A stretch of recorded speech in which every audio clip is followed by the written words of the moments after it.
Welcome to program views makers. मैं हूं आपके साथ शाइस्ता यूसुफ। मामला कुछ यूं है कि मुल्क में एक बार फिर से ताहयात नाअहली के हवाले से बहस शुरू हो गई है।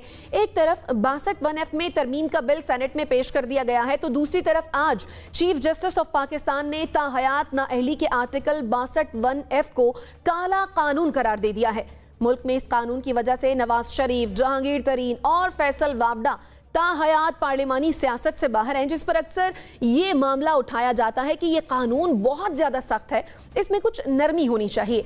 अब ऐसे में सवाल यह है कि क्या ताहयात नाअहली के कानून में तब्दीली होनी चाहिए। इस पर डिस्कशन के लिए जो मेहमान हमारे साथ मौजूद हैं, तारुफ मैं आपसे करवा देती हूँ। हमें ज्वाइन किया है नासिर बेग चुगताई साहब ने, अवैस तौहीद साहब हमारे साथ मौजूद हैं, अमीर अब्बास साहब ने हमें ज्वाइन किया है, और हमें ज्वाइन किया है मुजम्मिल सोहरवर्दी साहब ने भी। आप तमाम मेहमानों के वक्त का बेहद शुक्रिया।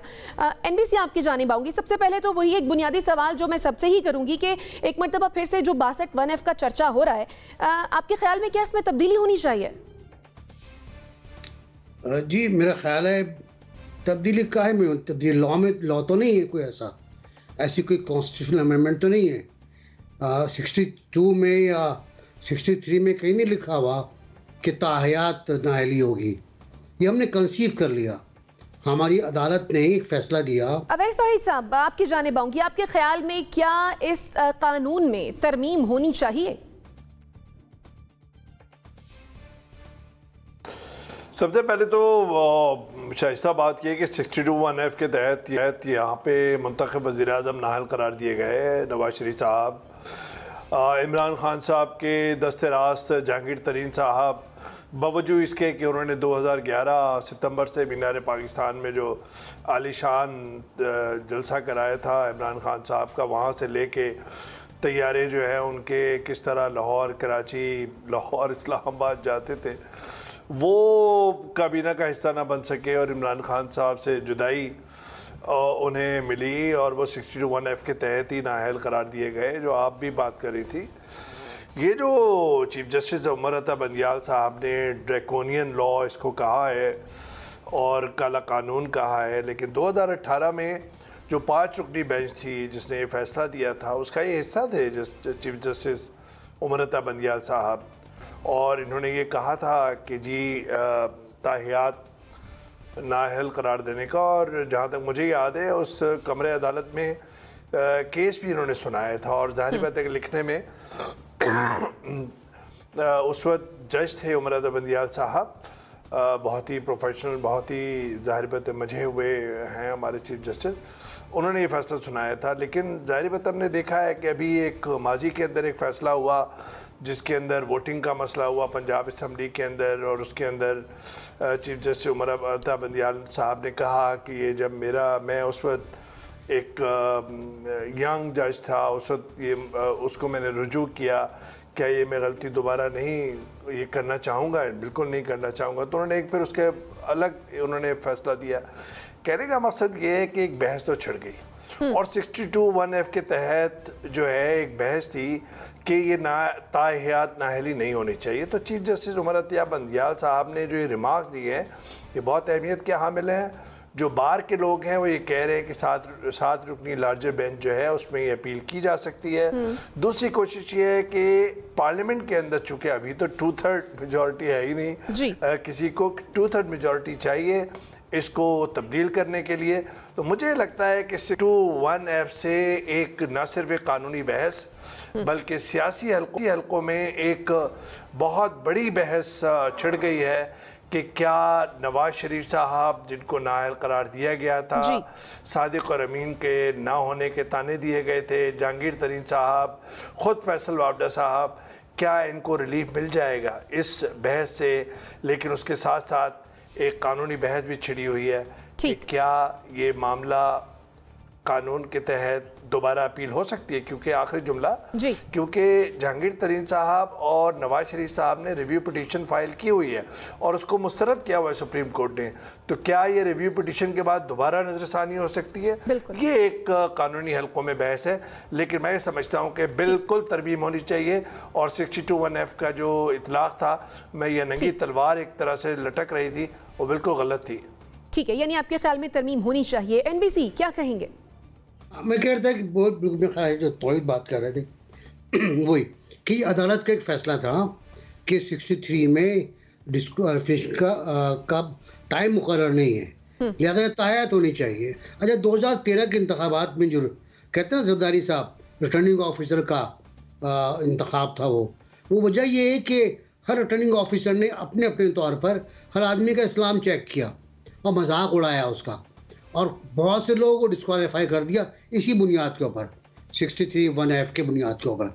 और फिर बाद में खैर वो ट्राइब्यूनल में गए, हाई कोर्ट्स में गए, तो फैसले वापस हो गए, कलदम हो गए, लेकिन वहाँ पर खासा बड़ा मजाक उड़ा है बाज़ उम्मीदवारों का।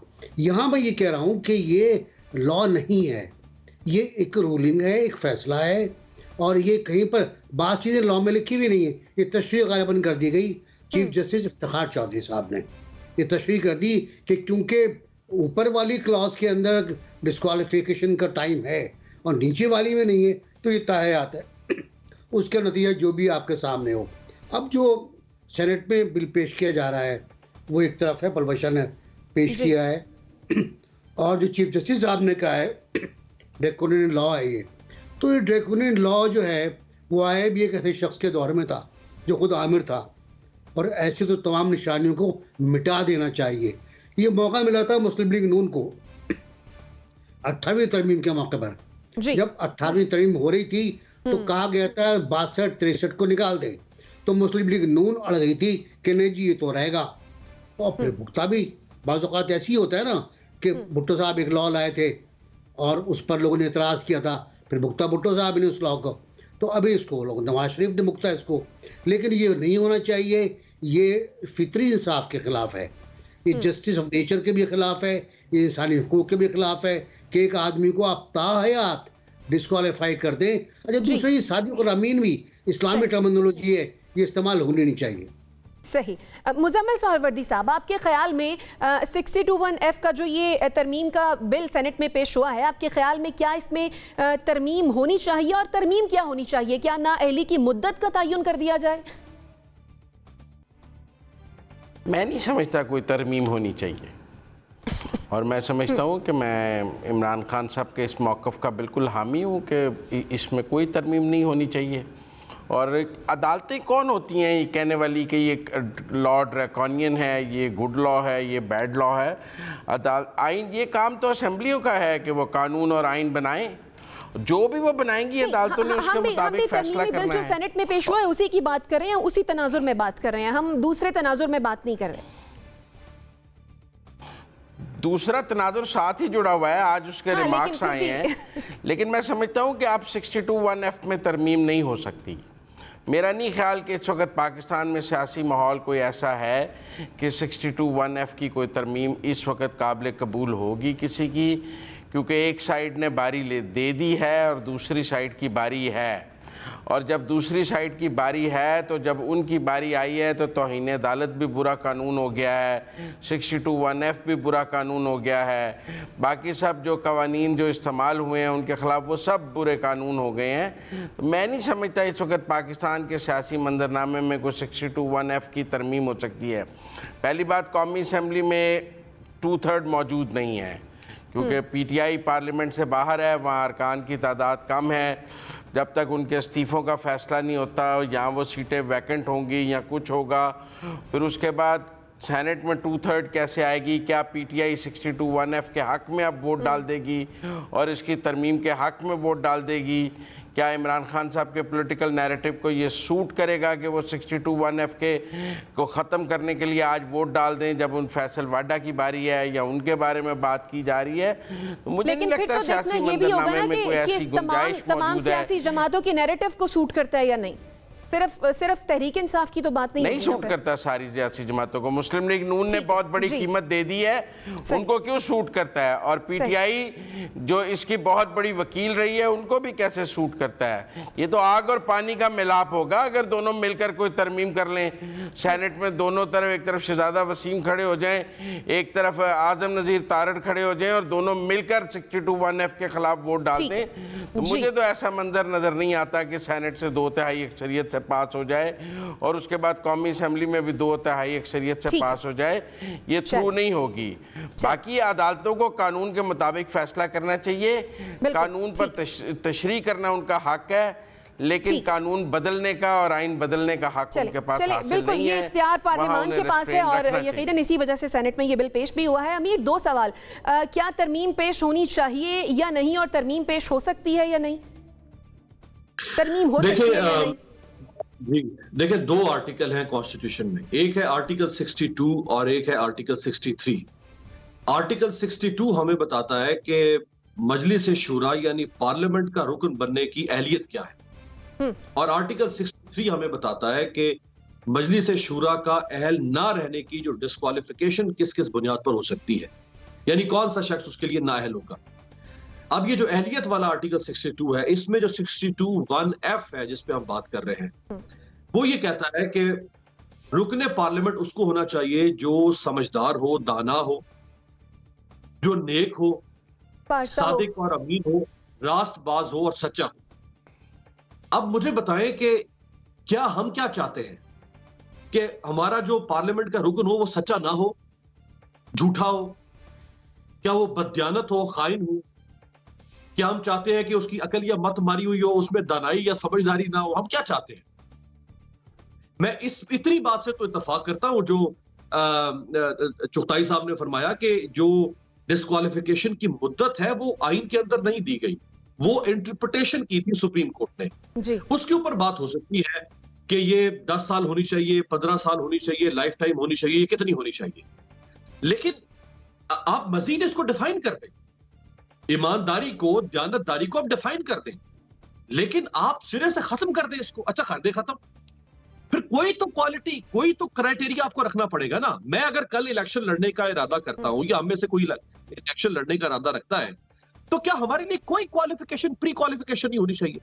दुनिया के हर काम में आप किसी नौकरी के लिए अप्लाई करते हैं, आप किसी काम में कोई कारोबार शुरू करते हैं, उसकी कोई प्री क्वालिफिकेशन है जी। क्या रुकने पार्लियामेंट के लिए कोई प्री क्वालिफिकेशन नहीं होनी चाहिए? उसके किरदार के हवाले से, उसके माली मामलात के हवाले से, उसकी समझबूझ के हवाले से, आखिर कोई तो छाननी, कोई तो फिल्टर आपने बनाना है ना। आप ये कहें कि भाई हम इसको और बेहतर करते हैं, हम इसमें नकाइस दूर करते हैं। अगर कोई ये कहे कि हम सदाकत और अमानत की बात को खत्म कर देते हैं, तो फिर मैं हैरत है उसकी सोच के ऊपर, अगर जो भी ये पार्लियामेंट में लाता है या कोई भी इसको कहता है। यानी आपके ख्याल में अगर ये फिल्टर हट गया तो फिर वो अमानत और दयानत का कोई फिल्टर बाकी नहीं रह जाएगा जिसकी बुनियाद पर ये परखा जा सके। आपका पॉइंट आ गया। मुजम्मिल साहब, आप कुछ कहना चाह रहे हैं? देखिए, मैं ये समझता हूँ कि दुनिया में किसी पार्लियामान में कहीं कोई 62(1)(f) नहीं है।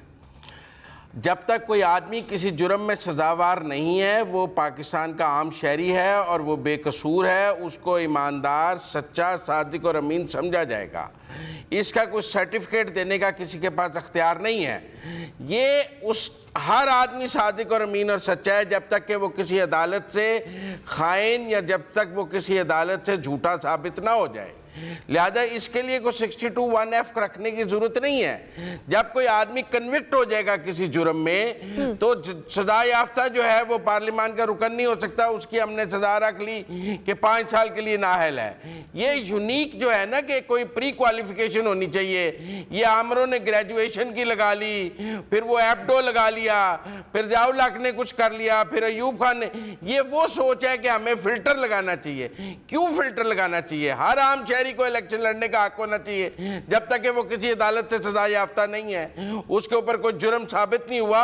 वो उसको पूरा हक है कि चाहे वो अनपढ़ है, जाहिल है, पढ़ा लिखा है, उसको पार्लियामान में पहुंचने का बराबर हक होना चाहिए। ये प्री क्वालिफिकेशन का कहां से आ गया? कोई टेंडर नोटिस है कि प्री क्वालिफाई होगा, पहले कोई गोरा लड़ सकेगा, काला नहीं लड़ सकेगा, ये लड़ सकेगा? ये क्या चीजें हैं? ये आमरों ने डाली हैं। आज के सियासी हालात में ये खत्म नहीं हो सकती हैं, लेकिन इसको जस्टिफाई करना गुनाह, अतर गुनाह है।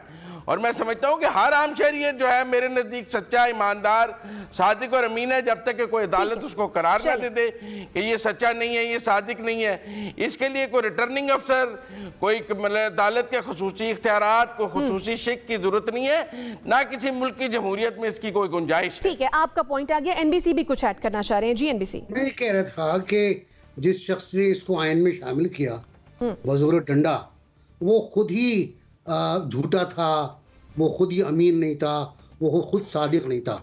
और उसने जो असम्बली बनाई उसके कितने लोग करप्ट निकले, कितने झूठे निकले उस शूरा के, कितने लोग डिस्क्वालीफाई हुए बाद में। तो ये एक हम समझते हैं सब्जेक्टिव बात है बहुत ज़्यादा शदीद। दूसरा बात ये कि झगड़ा कोई ना करे।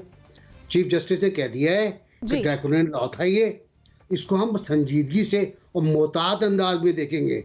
अब कुछ नहीं करेंगे चीफ जस्टिस, वो ज़्यादा से ज़्यादा उस तशरीह को और तशरीह कर देंगे कि भाई इसका मतलब ताहयात नहीं होता, खत्म हो जाएगी बात।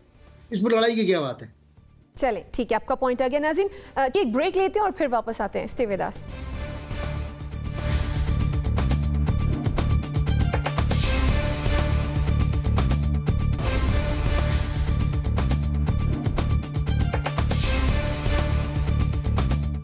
Welcome back after the break. Tehreek Insaf ने कौमी असम्बली से इस्तीफों से मुतालिक मुबैना हुकूमती ऑडियो पर सुप्रीम कोर्ट से रुजू कर लिया है। तहरीक इंसाफ की जानिब से वज़ीर आज़म और वफाकी वज़रा की लीक होने वाली ऑडियो की तहकीकात के लिए जुडिशल कमीशन की तश्कील की दरख्वास्त दायर की गई है। तहरीक इंसाफ के रहनुमा असद उमर का कहना यह है कि ऑडियो लीक्स में वाज़ेह है कि इलेक्शन कमीशन कैसे फरमाइश पर काम करता है। एक दिन एक ही तरीके से 123 अफराद ने इस्तीफे दिए, कैसे हो सकता है कि एक का इस्तीफा कबूल हो जाए, एक का नहीं।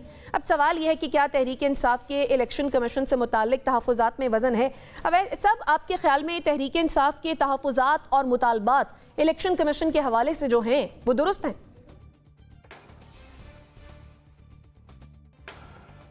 जी शुक्रिया शाइस्ता। देखें, सबसे पहले तो बात करते हैं ऑडियो लीक्स पे जो अदालत में जाने का फ़ैसला किया है। एक तो ये अपने सपोर्टर्स के लिए है, अपने हार्डकोर वर्कर्स के लिए है, और साथ साथ में ये एक सियासी बयानिया बनाना चाहते हैं तहरीक इंसाफ और इमरान खान साहब, और इनका मुतालबा है कि अदालती कमीशन हो। तो ये तो मुतालबा ये बहुत पहले से कह रहे हैं। तो जो साइफ़र पे अदालती कमीशन का ये मुतालबा कर रहे थे, जो मेरी दानिश के मुताबिक एक सियासी चाल है कि इस बयानिए को जो उन्होंने रजीम चेंज का बयानिया रखा हुआ है और उससे उन्हें बड़ी कोई मकबूलियत हासिल हो रही है, उसको इंटैक्ट रखने के लिए उस बयानिए को, ठीक है सियासी चर्चा होता रहेगा, अदालतों में वो कार्रवाई लगेगी, रिमार्क्स आएंगे, मीडिया पे उसका चर्चा होगा, तो उसको ज़िंदा रखना चाहते हैं। और दूसरी तरफ हुकूमत के इस फैसले को, ऑडियो लीक्स की तफ्तीश को रद्द करना चाहते हैं। अब आ जाइए इलेक्शन कमीशन पे। इलेक्शन कमीशन देखें, एक बड़ा बात है खान साहब का ये है कि सबको एक तरह से वार कर रहे हैं और चीफ इलेक्शन कमिश्नर पे उन्होंने अदम एतमाद का मुजाहरा किया है, मुतालबा कर रहे हैं उनकी बरतरफी का, और जो बड़ी बड़ी मुलाकातें हुई हैं या पैगाम रसानी कोई हुई है उसमें एक कहीं ना कहीं जो उनका तहफ़्फ़ुज़ात है कि चीफ़ इलेक्शन कमिश्नर को बरतरफ किया जाए। ये चीफ़ इलेक्शन कमिश्नर वही है जो इनके ज़माने में रखा गया जब खान साहब वज़ीर आज़म थे, और फिर खान साहब ने बरमला और कहा भी एक इंटरव्यू के अंदर, आदिल अब्बासी के इंटरव्यू में शायद कहा था कि जी ये तो इस्टेब्लिशमेंट ने अपोजिशनर हमें बिठाया और ये कैंडिडेट हमारे हवाले किया। तो खान साहब इलेक्शन कमीशन को मुतनाज़ा बनाने के बाद अपना सियासी सफ़र मज़ीद तूल देना चाहते हैं, और वही चाहते हैं कि तोशा खाना का केस हो या ममनुआ फंडिंग का केस हो, उसमें चीफ इलेक्शन कमिश्नर को या इलेक्शन कमीशन को अगर वो मुतनाज़ बनाएंगे तो जाहिर बात है कि जो भी फैसला आएगा वो भी मुतनाज़ा होगा। तो मैं समझता हूँ कि एक उनके हिसाब से एक ऐसी सियासी कैंपेन है जो वो समझते हैं कि वो कारगर साबित हो सकती है। सही, आपके ख्याल में ये भी उनकी सियासी कैंपेन का ही हिस्सा है? आपका पॉइंट आ गया। एनबीसी, जो तहरीक इंसाफ कहती है कि इलेक्शन कमीशन और हुकूमत एक ही है, आपके ख्याल में क्या ये इल्ज़ाम दुरुस्त है? नहीं मेरा ख्याल है कि इनका नाम इन्होंने पर्ची पे लिख के भेजा था इमरान खान साहब ने। अब इन्होंने किसी ने भी कहा, मुझे नहीं पता, इनका नाम परवेज़ खटक लेकर आए थे और उन्होंने कहा था भाई ये नाम है, फाइनल कर ले इसको, तो नाम फाइनल हो गया था। फिर तारीफ़ें बहुत हुई, जिस तरह जनरल बाजवा की बहुत तारीफ़ हुई, अब बुराई हो रही है, ऐसी इनकी बहुत तारीफ़ें हुई, बड़ा ज़बरदस्त आदमी है। अब जो स्टैंड है, नया स्टैंड, वो है कि करप्ट है, झूठा है, ये जियाला है, ये मुस्लिम लीग नून का आदमी है वगैरह वगैरह, और कंटेम्प्ट का कोई केस वहाँ मौजूद है इलेक्शन कमीशन में। मेरा अपना ख्याल है कि इलेक्शन कमीशन ने खासा सुस्ती का मुजाहरा किया, ये कहूँगा मैं। बाज़ फैसले ऐसे हैं जो उन्होंने महफूज कर लिए हैं उनको महफूज नहीं करने चाहिए। अगर महफूज कर लिए तो लिख के उनको डिक्लेयर कर दें, ताकि आगे बात बढ़े ना। फिर ये अपील में जाएं, फिर ये सुप्रीम कोर्ट तक जाएं और जाके उसको चैलेंज करें। बहुत से ऑप्शन खुले हुए हैं। और आज तो चीफ जस्टिस ने भी कह दिया है कि इलेक्शन कमीशन को पूरा इख्तियार है बयान हल्फी के झूठा होने का जायजा लेने का या सच्चा होने का। तो ये मेरा अपना ख्याल ही है कि सियासी बातें और इलेक्शन कमीशन के बारे में और इस्तीफों के बारे में जो आपका सवाल था, सुप्रीम कोर्ट और इस्लामाबाद हाई कोर्ट बहुत सख्ती से कह चुकी है कि आप असेंबली वापस जाएं, जाके वहां बैठे। मेरा ख्याल है दाल नहीं गलेगी। सही। अमीर अब्बास, ये जो तहरीक इंसाफ ऑडियो लीक का जो तहकीकात है उसका मुतालबा कर रही है, आपके ख्याल में क्या ये मुतालबा तहरीक इंसाफ पर भारी पड़ सकता है? देखिए, तहकीकात अगर होंगी तो वो तो फिर दोनों तरफ से होगी ना। यानी तहकीकात सबसे पहले इस बात की होगी कि प्राइम मिनिस्टर, चाहे वो शहबाज शरीफ है चाहे वो इमरान खान थे, प्राइम मिनिस्टर ऑफिस या प्राइम मिनिस्टर हाउस से मीटिंग्स बग कैसे हुई, किसने की और वो फिर लीक किस तरह से हुई, किसकी कस्टडी में थी और लीक किस तरह से हुई, उनको कौन वायरल कर रहा है, कौन फैला रहा है। तहकीकात तो सबसे पहले इस बात की होगी। उसके बाद फिर अगला सवाल उठता है कि जी इमरान खान क्या कह रहे थे और शहबाज शरीफ क्या कह रहे थे और मरियम क्या कह रही थी और फुला क्या कह रहा था। वो है कंटेंट, वो तो अब सानवी हैसियत इख्तियार कर चुका है। असल बात तो ये है कि पाकिस्तान के वज़ीर आज़म की कॉन्वर्सेशन टैप हो रही है या बग हो रही है, उसके बाद तो कोई और चीज अहमियत इख्तियार करती ही नहीं है ना। सबसे पहले तो इस पे बात होनी चाहिए। दूसरा जो ये इमरान खान साहब की पार्टी के इस्तीफों का मामला, देखिए मेरा तो ख्याल है कि ये खान साहब सिर्फ जिद कर रहे हैं और ये उनकी एक रिवायत है कि वो बहुत सारे फैसले जब लेते हैं तो फिर उसके ऊपर वो डट जाते हैं और वो ये नहीं देखते कि इसको अंडू भी करना चाहिए, या एक फैसला किसी खास तनाजुर में किया, उसको वक्त तब्दील हुआ, उसको उस पर वापस जाने में कोई हर्ज नहीं है। अब उन्होंने इस्तीफे दिए, वो कहते हैं कि जी ये जो हुकूमत है ये इम्पोर्टेड है और ये असेंबली में हम नहीं बैठेंगे। भाई आपको हुकूमत से शिकायत है ना, आप हुकूमत के साथ मत शामिल हो जी। असेंबली तो भाई, असेंबली ने इमरान खान को भी एमएनए मुंतखब किया, यानी प्राइम मिनिस्टर बनाया। ये 2018 की असेंबली चली आ रही है, ये कोई नई असेंबली तो नहीं है। इसी असेंबली से आप 3.5 साल प्राइम मिनिस्टर रहे, इसी असेंबली में आप आके बैठते रहे, इसी असेंबली से आप कानून साजी करवाते रहे। सो आप वो असेंबली कैसे गलत हो सकती है? मेरी तो सब दानिश भी ये नहीं आती जब पीटीआई ये लॉजिक देती है। आखिरी बात मैं कहना चाहूंगा कि देखें, जो चीफ इलेक्शन कमिश्नर है ना, उनके बाइसेस नजर आ रहे हैं और बड़े क्लियरली नजर आ रहे हैं बहुत सारे मौकों पर। मसलन इमरान खान साहब की पार्टी का फॉरेन फंडिंग केस का फैसला उन्होंने सुना दिया आज से 2-2.5 महीने होने को है, बाकी के फैसले को क्यों नहीं सुना। इसके अलावा बहुत से ऐसे मौके नजर आ रहा है कि और ये नहीं होता कि अगर मैंने किसी शख्स को लगा दिया है जी, क्या मैंने उसको इसलिए लगाया था कि वो बाद में गलत काम करे, या क्या मैं जानता था कि वो मुस्तकबिल में क्या करेगा? अगर मैंने उसको यानी आपके ख्याल में इलेक्शन कमीशन बाइस्ड है? जी जी, वो बिल्कुल नजर आ रहा है, उनके बाइसेस नजर आ रहे हैं। चले, आपका पॉइंट आ गया। मुजम्मिल सोहरवर्दी साहब, क्या वजह है, क्यों एक मर्तबा ही सारे इस्तीफे मंजूर नहीं कर लेती हुकूमत? क्या कोई प्लानिंग है, कोई हिकमत अमली है जिसके तहत ये सब किया जा रहा है? तो कल सुबह 123 अरकान असेंबली स्पीकर के पास एक एक करके पेश हो जाएं और कानूनी तकाजा पूरा कर दें, सारे मीडिया को बाहर इकट्ठा कर दें और कहें कि हम अपने इस्तीफ़ों की तस्दीक के लिए स्पीकर के पास आए हैं। एक एक करके अंदर जाएं, अपनी तस्दीक करते जाएं, इस्तीफ़े मंजूर होते जाएंगे। कानूनी इबाहम तो ख़ुद तहरीक इंसाफ ने छोड़ा हुआ है और जो 2014 का ड्रामा था वही ड्रामा आज कर रहे हैं कि देने भी नहीं और रखने भी नहीं। मेरा मतलब है, आपको इस्तीफ़ा देने से किसी ने रोका है? आप जाएं, स्पीकर को पेश हो। रुकन कोई इज्तिमाई इस्तीफ़ों का तो कोई कॉन्सेप्ट नहीं है आइन में कि 123 ने एक तरह की तहरीर लिख के दे दी तो फिर तो स्पीकर के पास अख्तियार आ गया। आप एक एक करके पेश हो, जाकर पर्सनली वेरीफाई करें। जाएं सुबह, असद उमर साहब क्यों नहीं जाते हैं? इमरान खान साहब खुद सबसे पहले कल सुबह उठे और स्पीकर के चैम्बर में पहुंचे, जैसे ज़ेबा के अदालत में पहुंचे थे कि मैं अपने इस्तीफ़े की तस्दीक कराने आया हूँ। शाह महमूद कुरैशी पहुंचे, सारे पहुंचे, अपने इस्तीफ़ों की तस्दीक करा दें। किसी ने किनको रोका है इनको? और इलेक्शन कमीशन का इस्तीफ़ों से क्या ताल्लुक है? वो तो स्पीकर ने मंजूर करके उनको भेजने हैं, इलेक्शन कमीशन ने उसके ऊपर इंतखाब कराना है। बाकी अगर इमरान खान साहब के कोई बहुत ही जायज़ तहफ़्फ़ुज़ात हैं और उनके पास इलेक्शन कमीशन के ख़िलाफ़ कोई नाकाबिले तरदीद सबूत है तो सुप्रीम जुडिशल काउंसिल में रेफरेंस क्यों नहीं दायर करते? किसने रोका है कानूनी रास्ता अपनाने का? ये जलसों में तकरीर कानूनी रास्ता है। वैसे तो उन्होंने जजेस के खिलाफ भी तकरीर शुरू कर दी थी, वो तो तौहीन अदालत से रोक लिया उनको। अब तौहीन इलेक्शन कमीशन के पास उतनी ज्यादा तेजधारी तलवार नहीं है जितनी अदालतों के पास है कि वो भी रोक ले। यानी आपका ख्याल ये है कि अगर इस्तीफे मंजूर नहीं हो रहे हैं एक साथ तो ये तहरीक इंसाफ का अपना ही फेलियर है। रेफरेंस फाइल करते सुबह। चलें का पॉइंट आगे नाज़रीन, छोटी सी एक ब्रेक लेते हैं और फिर वापस आते हैं। स्टे विद अस।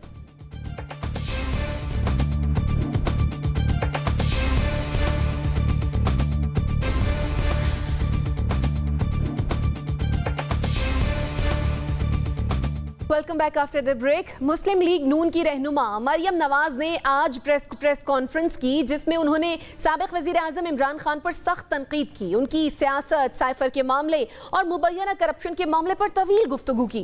अब सवाल यह है कि क्या मरियम नवाज की इस हिकमत अमली से इमरान खान को सियासी नुकसान पहुंच सकता है? NBC आपके ख्याल में सियासी नुकसान पहुंच रहा है या फिर फायदा हो रहा है खान साहब को इसका? देखिए, दोनों एक तरह की बातें कर रहे हैं। इस वक्त जो सूरत हाल है वो ये है कि ये डिबेट नहीं हो रही है। कोशिश ये हो रही है कि स्क्रीन पर कौन कितने वक्त रहता है, कितना स्पेस लेता है स्क्रीन के ऊपर।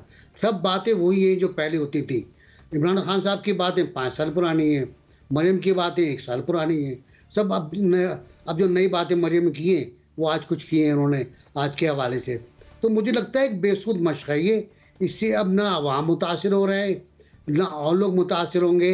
आप अपनी सूरत इसमें मीडिया को नुकसान होगा क्योंकि अब उनको लग रहा है खबरें गायब हो रही हैं बहुत तेज़ी के साथ, क्योंकि आप अचानक 1 घंटा बोलना शुरू कर देते हो, फिर सवाल जवाब भी शुरू हो गए। अब तो खबरें नहीं है। मेरा ख्याल है नए चैनल बना लें कुछ हम लोग, जैसे हम बयानिया, हम तकरीर, वो अलग कर लें, हम न्यूज़ अलग कर लें।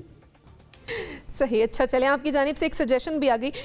अवैस तौहीद साहब क्या कहेंगे? क्या मरियम नवाज की गुफ्तगू से ऐसा लगता है कि हुकूमत इमरान खान की हिकमत अमली से या इमरान खान से ही परेशान है?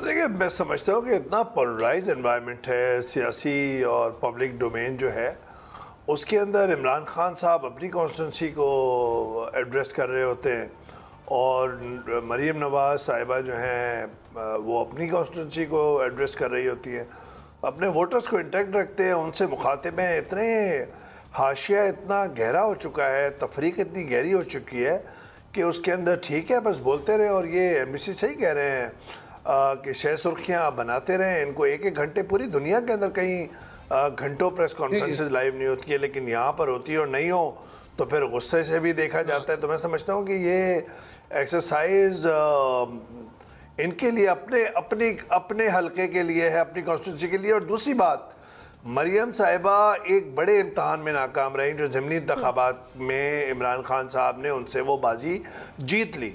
और इसी वजह से नून लीग के अंदर है कि कोई स्ट्रेचर हो इमरान खान साहब के बराबर का।